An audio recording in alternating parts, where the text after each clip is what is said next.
परमेश्वर का धन्यवाद हो, एक बार फिर हम इकट्ठे हुए हैं कि प्रभु के वचन को सुनने पाए। आइए तो सरों को झुकाएं और प्रार्थना करें और प्रार्थना से शुरू करें। पवित्र महान जीवित सामर्थी सेनाओं के यहोवा परमेश्वर, धन्यवाद, स्तुति, गौरव, महिमा और प्रशंसा करते हुए तेरे चरणों के पास आते हैं। तेरा धन्यवाद करते हैं आज के सुंदर दिन के लिए जो तूने हमें दिया है कि एक बार फिर तेरे चरणों पर इकट्ठे होकर तेरे वचन को सुन सकते हैं और अपने जीवन में इस्तेमाल कर सकते हैं। प्रभु जी, हर एक सुनने वाले को शक्ति और सामर्थ्य दे, अपने स्वर्गीय ज्ञान बुद्धि से परिपूर्ण कर, उनकी आवश्यकता को अपने स्वर्गीय भंडार से परिपूर्ण कर प्रभु, कि तेरी महिमा, प्रशंसा और स्तुति और जय जयकार हो।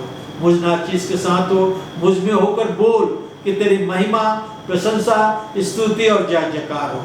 सारी गौरव, महिमा, प्रशंसा प्रभु यीशु को देते हुए ये प्रार्थना अपने उद्धारकर्ता प्रभु यीशु के नाम में ही चाहते हैं। सुन और ग्रहण कर। आमीन।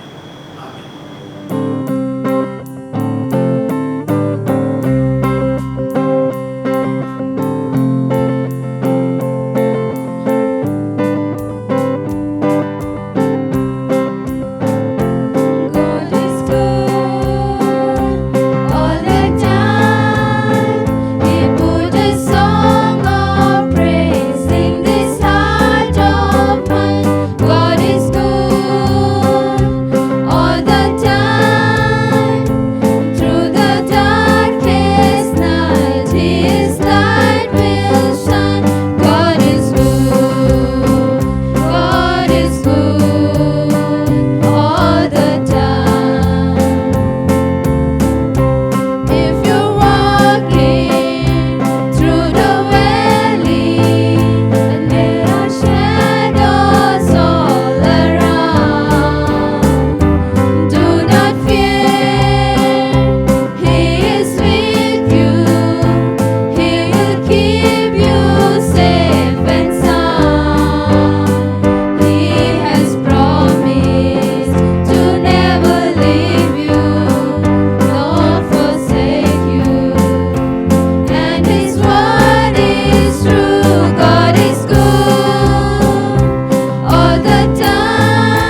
आपको एक उपदेश लाया हूं जिसे परमेश्वर के राज की खोज करना के विषय में बताया गया है। Seek ye first the kingdom of God। पहले हमें परमेश्वर की राज की खोज करना है। परमेश्वर की राज की खोज करो। Seek ye first the kingdom of God, ये आज का उपदेश है। आइए हम परमेश्वर के वचन से देखें मत्ती रचित सुसमाचार उसके 6 अध्याय के 25 से लेकर और 34 पद तक। Gospel according to Saint Matthew chapter 6 reading from 24 to 35। यहाँ इस प्रकार लिखा है, इसलिए मैं तुमसे कहता हूं कि अपने प्राण के लिए यह न चिंता करना कि हम क्या खाएंगे क्या पिएंगे, और न अपने शरीर के लिए कि क्या पहनेंगे। क्या प्राण भोजन से और शरीर वस्त्र से बढ़कर नहीं? आकाश के पक्षियों को देखो, वे न तो बोते हैं न काटते हैं न खत्तों में बटोरते हैं, फिर भी तुम्हारा पिता उनको खिलाता है। क्या तुम उनसे अधिक मूल्य नहीं रखते? तुम में से कौन है कि चिंता करके अपनी आयु में एक घड़ी भी बढ़ा सके? और वस्त्र के लिए क्यों चिंता करते हो? जंगली शोषणों पर ध्यान धरो कि वे कैसे बढ़ते हैं, न तो परिश्रम करते न काटते हैं। तो भी मैं तुमसे कहता हूं कि सुलेमान भी अपने सारे विवाहों में उनमें से किसी एक के समान वस्त्र पहने हुए न था। इसलिए जब परमेश्वर मैदान की घास को जो आज है कल भार में झोंकी जाएगी ऐसा वस्त्र पहनाता है, तो हे अल्पविश्वासी, वो तुमको इनसे बढ़कर क्यों न पहनाएगा। इसलिए तुम चिंता करके यह न करना कि हम क्या खाएंगे क्या पिएंगे या क्या पहनेंगे, क्योंकि अन्य जातियों इन सब वस्तुओं की खोज में रहते हैं, परंतु तुम्हारा स्वर्गीय पिता जानता है कि तुम्हें सब वस्तुएं चाहिए। और 33 पद खास करके हम देखेंगे, इसलिए पहले तुम उसके राज और धर्म की खोज करो तो ये सब वस्तुएं तुम्हें मिल जाएगी। इसलिए पहले तुम उसके राज और धर्म की खोज करो तो ये सब वस्तुएं तुम्हें मिल जाएगी। अतः कल की चिंता न करो, क्योंकि कल का दिन अपनी चिंता आप कर लेगा। आज के लिए आज का ही दुख बहुत है। हम देखते हैं 33 पद में लिखा है, इसलिए पहले तुम परमेश्वर के राज और धर्म की खोज करो तो ये सब वस्तुएं तुम्हें मिल जाएगी। Seek ye first the kingdom of God and his righteousness, and all these things shall be added unto you। Seek ye first the kingdom of God। हमें परमेश्वर के राज की खोज करना है। ये पद हमें बताते हैं कि परमेश्वर के राज और खोज करने से हमारी सारी आवश्यकताएं पूरी हो जाती है। सही तरीके से मसीह बनने में किसी मसीह होने की जरूरत है। नाम के मसीह नहीं, सच्चे मसीह होने की जरूरी है। आज के दिन यह महत्वपूर्ण है कि यीशु के मार्ग पर चलने वाला मसीह, महत्वपूर्ण मसीह हमें बनना है, संपूर्ण मसीह हमें बनना है। 6:33 में हमने पढ़ा, मत्ती 6:33 में हमें पूरे मन से परमेश्वर की खोज करना है, उसे प्राप्त करना है। और जब हम उसे प्राप्त करते हैं तो हम मसीह यीशु के चेले बन जाते हैं और प्रभु यीशु मसीह हमारी सारी आवश्यकताओं को पूरा करता है। आज हम आपको 3 नुस्खा बताना चाहता हूं जो आपके सही खोज की ओर ले जाएगा और आप परमेश्वर को प्राप्त करेंगे। आज मैं आपको 3 नुस्खा बताना चाहता हूं। पहला है प्रेजेंस ऑफ किंग, दूसरा है पैरिटी ऑफ किंग और तीसरा है प्रॉमिस ऑफ किंग। हिंदी में राजा की उपस्थिति, राजा की प्राथमिकता और राजा की प्रतिज्ञा। पहला हम देखेंगे राजा की उपस्थिति, प्रेजेंस ऑफ किंग। आपके पास राज नहीं हो सकता यदि आप राजा नहीं है। आप मसीह नहीं हो सकते यदि यीशु मसीह आपके पास नहीं है। You cannot have kingdom without a king, and you cannot be Christian without a Christ, without Christ. बहुत मसीह लोग ऐसे होते हैं जो सुसमाचार को नहीं जानते। यीशु मसीह से उनका कोई संबंध नहीं है। चर्च में आने से अधिक, चर्च के सिद्धांतों से अधिक, कोड ऑफ कंडक्ट से अधिक हमारा व्यक्तिगत संबंध प्रभु यीशु मसीह के द्वारा होना चाहिए। हम कितने नियम पालन करते हैं, हम चर्च जाते हैं कि नहीं, चर्च का सिद्धांत क्या है और क्या हम करते हैं, उस सबसे महत्वपूर्ण है क्या हमारा संबंध, हमारा अनुभव प्रभु यीशु मसीह के साथ है या नहीं है। मसीह जीवन में यीशु मसीह को होना बहुत ही महत्वपूर्ण है। हमें अपने जीवन में पवित्र आत्मा की अगुवाई में चलना है। पहला यूहन्ना उसके 5 अध्याय के 11 और 12 पद में लिखा हुआ है। 1 John chapter 5 verse 11 and 12। और वो गवाही यह है कि परमेश्वर ने हमें अनंत जीवन दिया है और यह जीवन उसके पुत्र में है। जिसके पास पुत्र है उसके पास जीवन है, जिसके पास परमेश्वर का पुत्र नहीं उसके पास जीवन नहीं। जिसके पास पुत्र है उसके पास जीवन, जिसके पास परमेश्वर का पुत्र नहीं उसके पास जीवन नहीं है। मेरे भाई और बहनों, हमारे पास प्रभु यीशु मसीह का होना बहुत ही जरूरी है। राजा की उपस्थिति, राजाओं का राजा, प्रभुओं का प्रभु, प्रभु यीशु मसीह का उपस्थिति हमारे जीवन में होना जरूरी है। हम प्रभु यीशु मसीह को अपने जीवन से बाहर नहीं रख सकते।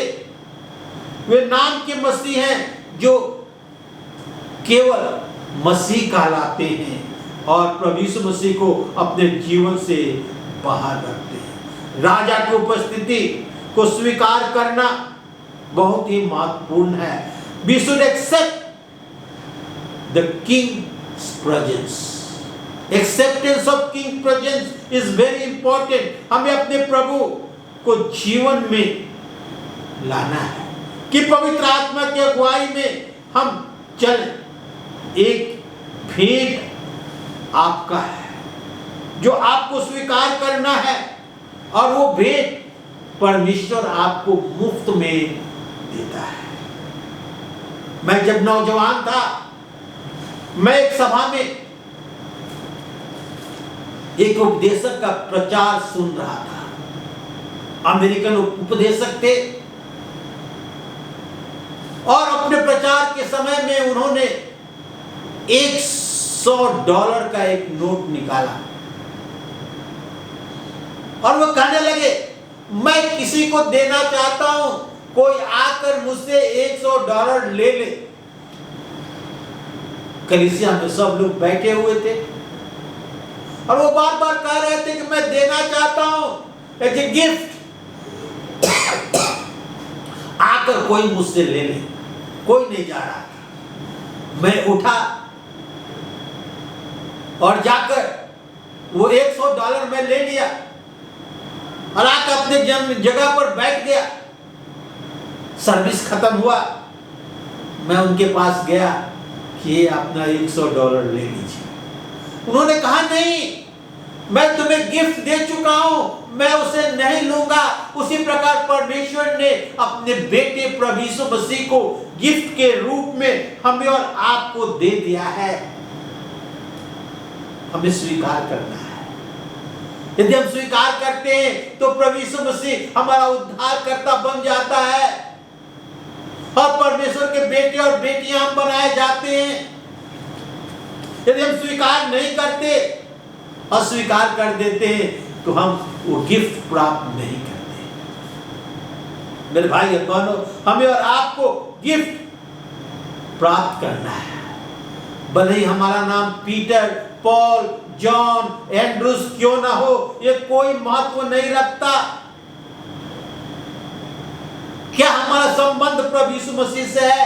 क्या हमने प्रभु यीशु मसीह के उस भेंट को, गिफ्ट को स्वीकार किया है? परमेश्वर के उस भेंट और गिफ्ट को स्वीकार किया है जो प्रभु यीशु मसीह के रूप में हमें और आपको दिया है।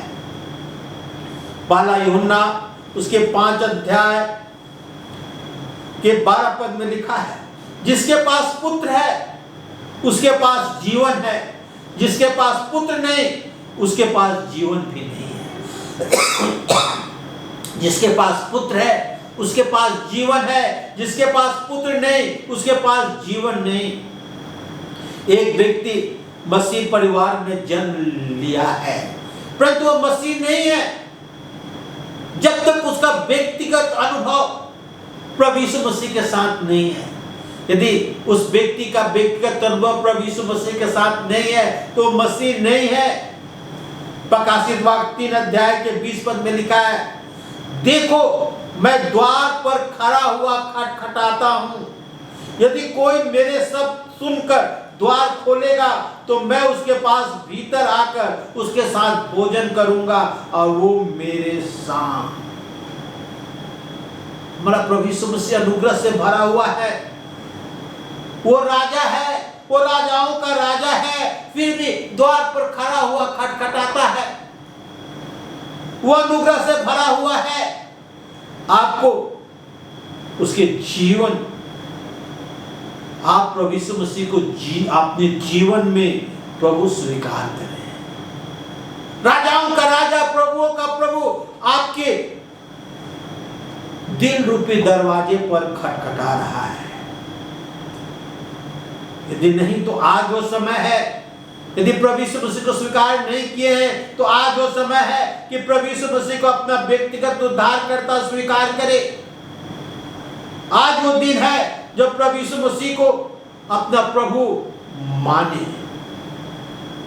क्या हम आज निश्चय हैं कि प्रभु यीशु उद्धार करता है और हमारा मसीह प्रभु है? राजा की उपस्थिति, वो राजाओं का राजा है, प्रभुओं का प्रभु है और हमारा कोई हक नहीं बनता कि उसको हम इंतजार कराएं, मगर हमारा वो आपका इंतजार कर रहा है। हमारे दिल रूपी दरवाजे पर खटखटा रहा है। कहता है कि देखो मैं द्वार पर खड़ा हुआ खटखटाता हूँ, यदि कोई मेरे शब्द सुनकर द्वार खोलेगा तो मैं भीतर आकर उसके साथ भोजन करूंगा और वो मेरे साथ, यानी प्रभु यीशु हमारे साथ सहभागिता प्राप्त करना चाहता है। तो राजा की उपस्थिति हमारे जीवन में बहुत ही जरूरी है, आवश्यक है कि प्रभु यीशु मसीह को अपने दिल में जगह दे, क्योंकि प्रभु यीशु मसीह हमारे दिल रूपी दरवाजे पर खटखटा रहा है। दूसरा, प्रायोरिटी ऑफ किंग, राजा की प्राथमिकता। ये प्राथमिकता क्या होता है? पहले हमें क्या काम करना है? पहले हमें क्या काम करना है? जब मैं नौजवान था, एक दिन ऐसा हुआ कि जब मैं बाइबल कॉलेज में था तो जो कुक था वो नहीं आया और स्टूडेंट लोगों का ड्यूटी लगा कि हम लोग खाना बनाएं और मुझे भी उसमें ड्यूटी मिला और भिंडी लेडीज फिंगर बनाना था। हमने क्या किया, उसको काटा, काट कर पानी में धोया। इट वॉज मेस, लस हो गया, कुछ नहीं बन पाया। मुझे तो करना चाहिए था कि पहले मैं उस भिंडी को धोऊं, पोंछ लूं, तब काटूं। पहले मुझे धोना था। यदि हम पहला काम पहला नहीं करते तो हम मिस कर देते हैं, हम सब कुछ बर्बाद कर देते हैं। इसलिए कहता है कि पहले तुम परमेश्वर के राज और धर्म की खोज करो। पहले तुम परमेश्वर के राज और धर्म की खोज करो। बुनियादी समस्या आज मसीह जीवन में है कि हम सही काम क्रमानुसार नहीं करते, सही काम क्रमानुसार नहीं करते। हम प्रभु यीशु को प्राथमिकता नहीं देते अपने जीवन में। पहले हमें परमेश्वर के राज और धर्म की खोज करना है, इसलिए पहले उसके राज और धर्म की खोज करो। परमेश्वर की इच्छा के बदले में क्या आप याद करते हैं कि परमेश्वर क्या करना चाहता है? पौलुस की बात हमें याद आती है। इफिसुस कलीसिया को लिखता है, इफिसुस एक भ्रष्ट जगह था, पापी शहर था, डायना का मंदिर था जो पाप से भरे हुए था। वहां फीमेल याजक थी, स्त्रियां याजक थी जो प्रोस्टिट्यूट थी। इफिसुस एक चरित्रहीन शहर था और वहां परमेश्वर ने चर्च स्थापना किया। और पौलुस वहां मसीहों को लिखता है किस प्रकार पहले तुम पाप और व्यभिचार में जीवन बिताते थे। इफिसियों की पत्री 2 अध्याय के 1 से 4 पद हम देख लें। उसने तुम्हें भी जिलाया जो अपने अपराधों और पापों के कारण मरे हुए थे, जिनमें तुम पहले संसार के रीति पर और आकाश के अधिकार के हाकिम अर्थात उन आत्मा के अनुसार चलते थे जो अब भी आज्ञा न मानने वालों में कार्य करता है। इसमें हम भी सब पहले अपने शरीर की लालसा के में दिन बिताते थे और शरीर और मन की इच्छाएं पूरा करते थे और अन्य लोगों के समान स्वभाव से ही क्रोध के संतान थे। परंतु परमेश्वर ने जो दया का धनी है, उसने उस प्रेम के कारण जिससे उसने हमें प्रेम किया। इफिसुस कलीसिया को लिखता है कि किस प्रकार तुम पहले इस संसार के आत्मा के अनुसार चलते थे, आज्ञा न मानने वाले में जो कार्य करता है, और सब शरीर की लालसाओं में जीवन बिताते थे और शरीर और मन की इच्छाएं पूरी करते थे और स्वभाव से ही क्रोध के संतान थे। मगर परमेश्वर का धन्यवाद हो कि तुम पर अनुग्रह हुआ, तुम पर दया हुआ। जो परमेश्वर दया और अनुग्रह का धनी है, तुम्हें दया करके और तुम्हें बचाया। एक ये भी है कि जिस प्रकार संसार में जीवन व्यतीत करता है वैसा ही हम करें। पाप में, गुनाह में, व्यभिचार में हम रहे नहीं। परमेश्वर की इच्छा पूरे करने के अलावा मसीह का कोई दूसरा विकल्प नहीं है। वे सब करते हैं जो मैं भी करता हूं, ये सही नहीं है। सब तो करते हैं मैं भी करता हूं, नहीं, इसका अर्थ ये नहीं कि ये सही है। जो सब करते हैं मैं भी करता हूं, ये इसे जस्टिफाई नहीं कर सकते हम। मत्ती सुसमाचार 7 अध्याय के 13 और 14 पद में लिखा हुआ है, सकेत फाटक से प्रवेश करो, क्योंकि चौड़ा है वो मार्ग और सरल है वो मार्ग जो विनाश को पहुंचाता है, और बहुत से उसमें प्रवेश करते हैं। क्योंकि सकेत है वो फाटक और कठिन है वो मार्ग जो जीवन को पहुंचाता है, और थोड़े उसे पाते हैं। सकेत फाटक से हमें प्रवेश करना है। सकेत फाटक से हमें प्रवेश करना है। हमें परमेश्वर के इच्छा को पूरा करना है। चौड़ा है वो मार्ग जो उसमें बहुत प्रवेश करते हैं, जो विनाश को पहुंचाता है। तो जब सभी करते हैं वो हम भी करते हैं, ये ठीक नहीं है। हमें परमेश्वर के अधीन होना है और परमेश्वर के रास्ते पर चलना है। प्रकाशित वाक्य 3 अध्याय के 20 पद में, राजा देखो मैं द्वार पर खड़ा हुआ खटखटाता हूं। हमारा राजाओं का राजा, प्रभुओं का प्रभु हमारा इंतजार कर रहा है। उसे इंतजार कराना, उसे खड़ा करना का हक हमें नहीं है। वो राजाओं का राजा और प्रभुओं का प्रभु है। वो अनुग्रह के कारण, दया के कारण हमारा इंतजार कर रहा है। हम गीत गाते हैं, वो प्रभु है, वो प्रभु है। मृतकों से जी उठा वो प्रभु है। प्रत्येक घुटना उसके आगे झुकेगी और प्रत्येक जीव उसे स्वीकार करेगी। काश कि हम इसे फॉलो भी करें। जो सब लोग करते हैं मैं वो नहीं करता। पौलुस प्रेरितों के काम में कहता है उसके 9 अध्याय में, प्रभु तू क्या चाहता है कि मैं तेरे लिए करूं? Specific question. प्रभु तू क्या चाहता है कि मैं तेरे लिए करूं? क्या तार्सिस का शाऊल आपको याद है? उसकी मुलाकात प्रभु यीशु मसीह से होता है, वो मुंह के बल गिर जाता है और प्रभु कहता है कि हे सौल तू मुझे क्यों सताता है? कहता है प्रभु तू कौन है? कहा कि मैं यीशु हूं जिसे तू सताता है।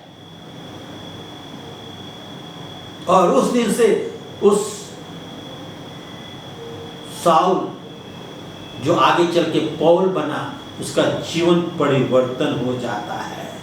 शाऊल उसी समय पहचान लेता है कि यीशु प्रभु है, वो राजा है। He is Lord, He is Lord. He has risen from the dead and He is Lord. Every knee shall bow and every tongue confess that Jesus Christ is Lord.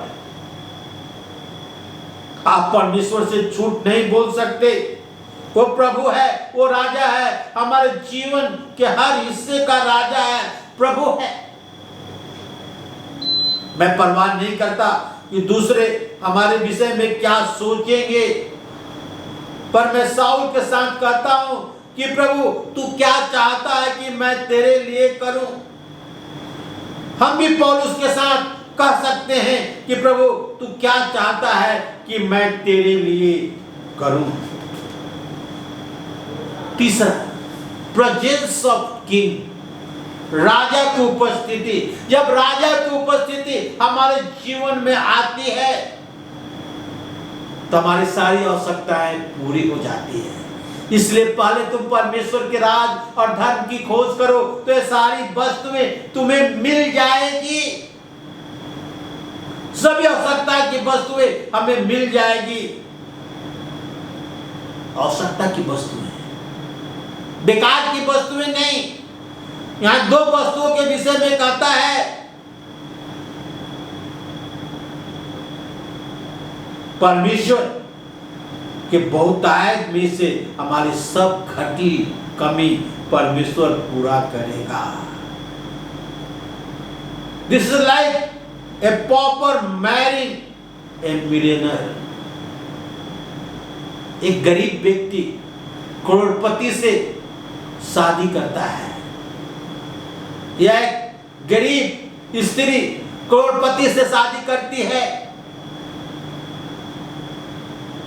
वे दोनों धनी हो जाते हैं। उसी प्रकार जब राजा की उपस्थिति हमारे जीवन में आती है तो परमेश्वर की सारी वस्तुएं हमारी हो जाती है, क्योंकि उन्हें 1 अध्याय के 12 पद में लिखा है, जितनों ने प्रभु यीशु मसीह को ग्रहण किया उन्हें परमेश्वर के संतान होने का अधिकार दिया गया है। हम परमेश्वर के बेटे और बेटियां बनाए जाते हैं और परमेश्वर का सब कुछ हमारा है। पहला कुरिन्थी 2 अध्याय के 9 पद में लिखा है, 1 Corinthians chapter 2 verse 9, परंतु जैसा लिखा है, जो बातें आंखें ने नहीं देखी और जो कान नहीं सुनी और जो बातें मनुष्य के चित्त में नहीं चढ़ी, वे ही हैं जो परमेश्वर अपने प्रेम रखने वालों के लिए तैयार किए हैं। जिसे हम सोच भी नहीं सकते, जिसे हम देख भी नहीं सकते, जिन्हें हमने सोचा भी नहीं, जो हमारे चित्त में भी नहीं चढ़ा, परमेश्वर अपने प्रेम रखने वालों के लिए सोच रखा है, तैयार करके रखा है। क्योंकि राजा की उपस्थिति हमारे और आपके जीवन में है। हम परमेश्वर के बेटे और बेटियां हैं। प्रभु यीशु इस पदों में कहता है कि हमें चिंता करने की आवश्यकता नहीं। चिंता करके हम एक घड़ी भी नहीं बढ़ा सकते। कहता जंगली शोषणों पर देखो, न तो काटते हैं न बुनते हैं, तो अभी परमेश्वर उन्हें उत्तम वस्त्र पहनाता है। लिखा है राजा सोलोमन भी अपने पूरे विभव और महिमा में उनमें से एक के समान वस्त्र पहने हुए ना था। आकाश के पक्षियों को देखो, ना तो बोते हैं ना खतों में बटोरते हैं, तो भी तुम्हारा स्वर्गीय पिता उन्हें भोजन देता है। क्या तुम उनसे बढ़कर नहीं? क्या तुम पक्षियों से बढ़कर नहीं? तुम तो परमेश्वर के स्वरूप में बनाए गए हो और परमेश्वर हमारी चिंता करता है। यदि हम प्रभु यीशु मसीह को अपने जीवन में पहला स्थान दे तो हमारी सारी आवश्यकताओं को वो पूरा करेगा। परमेश्वर मेरे प्रत्येक आवश्यकताओं को पूरा किया है, मैं परमेश्वर को धन्यवाद करता हूं। यदि आप अपने पूरे मन से परमेश्वर को खोजेंगे तो परमेश्वर आपको आशीष देगा, आपकी सारी आवश्यकताओं को पूरा करेगा। पहला राजा 3 अध्याय के 5 से 14 पद और 5 और 9 पद पढ़ेंगे तो मालूम होगा कि परमेश्वर ने सुलेमान को दर्शन देकर कहा कि मांग, तू क्या मांगना चाहता है। सुलेमान ने अपने राज की बढ़ोतरी नहीं मांगा, अपने दुश्मन पर जय नहीं मांगा। वो कहता है प्रभु तूने मेरे पिता पर अनुग्रह किया है और उसके स्थान पर मुझे राजा बनाया है, इसलिए मुझे बुद्धि दे कि मैं तेरे लोगों का न्याय सही तरीके से कर सकूं। परमेश्वर ने कहा तूने और कुछ नहीं मांगा, धन दौलत नहीं मांगा, अपने दुश्मनों पर जय नहीं मांगा, राज की बढ़ोतरी नहीं मांगा, तूने न्याय करने के लिए बुद्धि मांगा है। इसलिए मैं तुझे इतना बुद्धि देता हूं कि ना तुझसे पहले कोई था और ना भविष्य में कोई होगा, और जो तू नहीं मांगा उसे भी मैं तुझे देता हूं। तुम्हें लंबी उम्र देता हूं, तुम्हारे आगे कोई टिक नहीं पाएगा, धन दौलत देता हूं, तुम्हारे दुश्मनों पर मैं जय दूंगा। Seek ye first the kingdom of God, पहले उसके राज और धर्म की खोज करो तो ये सारी वस्तुएं तुम्हें मिल जाएगी। एक और उदाहरण देना चाहता हूं। एलिया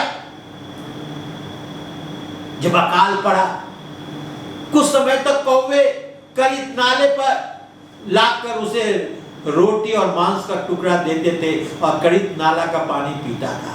जब करीत नाला सूख गया तो परमेश्वर ने सारपत नगर में एक विधवा के यहाँ ले गया